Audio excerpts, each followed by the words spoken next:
El ciclo escolar 2026 mantiene su ruta original. Tras una reunión nacional, la Secretaría de Educación Pública confirmó que las clases terminan el 15 de julio y no el 5 de junio, como planteó la propuesta inicial por el calor y el Mundial del Fútbol. La realidad es que México no cabe en un solo calendario.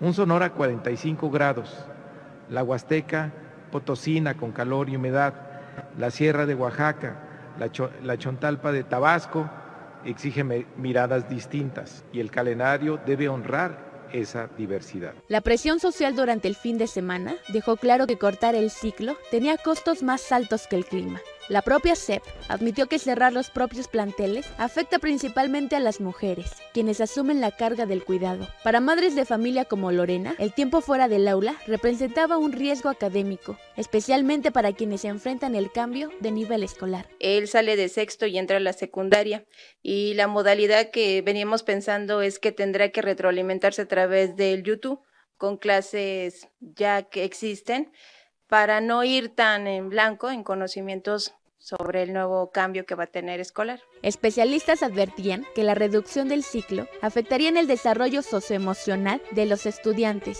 pues el aula no solo es un espacio de aprendizaje, sino el lugar donde se forman habilidades sociales y de adaptación.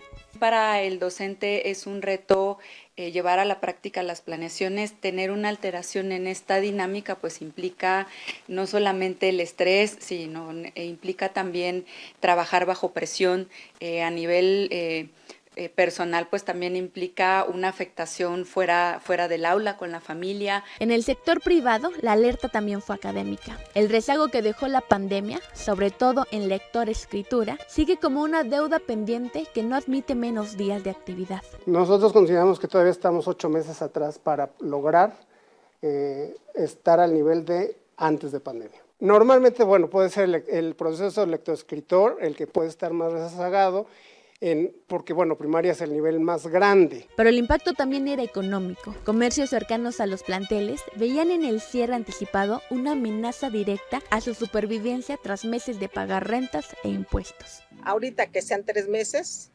no, pues los que de veras no paguen renta y todo vamos a estar, pero los que pagan renta difícilmente van a poder sostener un negocio. De verdad, porque tienes que sacar luz, tienes que sacar los impuestos, tienes que sacar la renta. Yo pues no pago renta, pero pagas impuestos, pagas luz. A pesar de mantener la fecha, la SEP admitió que después del 15 de junio existe una inercia administrativa, sin propósito pedagógico. Aún así, se priorizó que para muchos hogares la escuela no es una guardería, sino el eje que sostiene la economía y la vida diaria. Belén Castellanos, Imagen Noticias Puebla. Yo, como decía querida Alej, le encuentro muchas lecturas a este polémico, muy polémico tema.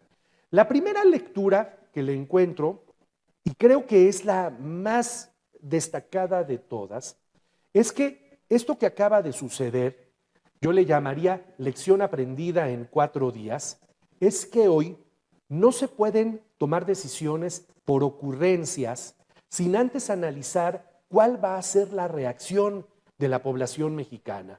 Y cuando hablo de la población mexicana, hablo lo mismo de un padre de familia, de una mamá, que de un maestro, que del directivo de una escuela particular o pública.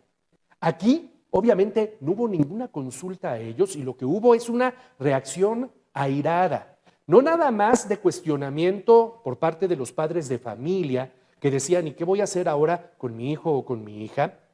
Ni de los directivos de escuelas particulares que decían, ¿y yo cómo le voy a hacer si cortamos el ciclo escolar para poder pagar mi renta? Porque no puedo cobrar colegiaturas, para pagar mi renta, para pagar los salarios a mis maestros, sino algo todavía más importante, el cuestionamiento social acerca de por qué andar jugueteando con la educación de las niñas y de los niños en este país. Es algo que no se vale, no pueden estar jugando con el sistema educativo de este país. Ya lo han hecho todos los gobiernos y para quienes de alguna manera dicen ¿por qué no cuestionamos las decisiones del pasado? Han jugado con la educación de este país los gobiernos del PRI, los gobiernos del PAN, lo hacen ahora los gobiernos de Morena y no se vale, porque por eso este país está como está. Entonces, Mi primera conclusión es que hoy, antes de que en este gobierno de la Cuarta Transformación alguien tome una decisión a partir de una ocurrencia, debe analizar primero qué repercusiones va a encontrar en la sociedad. Tienen que salir a medir la opinión pública en torno a ese tema. Y si la medición no es positiva, no pueden continuar adelante, porque entonces entran en un ridículo como lo entraron en este tema. Esa es mi primera conclusión, que creo yo que es muy valiosa. La población mexicana le dio una lección importante y le dijo al sistema político de este país: a ver, momento, no pueden hacer lo que se les pegue la gana, no lo pueden hacer, no lo pueden hacer. Y entonces tuvieron que recular. Y la otra lectura, si me lo permites, Alex, Sí, con ello claro. termino mi comentario, es la política. Yo no sé si el de la ocurrencia consultó a la presidenta de México o si la presidenta fue parte también de la ocurrencia. Pero lo que sí me queda claro es que al día siguiente de la ocurrencia, el viernes, la presidenta en su mañanera le revierte la plana a Mario Delgado y dice: no, no es una decisión tomada, no, es una propuesta que debe ser analizada. Y todavía nesea Mario Delgado y en horas de la tarde dice: sí, el lunes nos reuniremos y analizaremos bien la propuesta. Y entonces me da la impresión de que la presidenta le mete un soplamocos a Mario Delgado, que es un López Obradorista enquistado en el equipo de ella, y entonces es como hoy la presidenta de México se está deshaciendo de los López Obradoristas que le están generando daño a su gobierno. Ese es mi análisis en la parte política de esta historia. Coincido totalmente contigo, Juan Carlos. Y además de esto que tú ya has mencionado, yo no recuerdo una ocurrencia así de grave en nuestro país. Ni siquiera durante la pandemia